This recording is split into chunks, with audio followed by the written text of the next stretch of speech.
طبعا لەگەڵ ئەوەین بە بانقیکردنی هەژماری مامۆستایان و فەرمانبەران بەوەی کە محکەمەی ئیتیحادی بڕیاری لەسەر داوە کە ئەو بانقانەیە کە دیاری کراوە ئێمە پەیداگیری لەو بانقانە ئەکەین لەبەرەوەی زەمانە بۆیە ئەوە بەڕاستی مافێکی موچەخۆران و مامۆستایانە و ئێمەش بە دوواداچوونمان کردووە و پێش هەفتەیەکی سەردانی بەغا کراوە و سەردانی چەند بەرپرسێک کراوە و یاداشتێکیش دراوەتە سەرۆکی کۆمار و هەروەها لیژنەی پەرلەمان کە تەوتینەکە کارا بکرێتەوە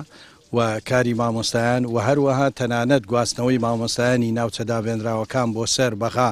کە مافێکی دەستوریە لە مادەی ١40 ئیشارەتی پێدراوە و لە مینهاجی حکوومەتی سوودانیشە بەرگەی 21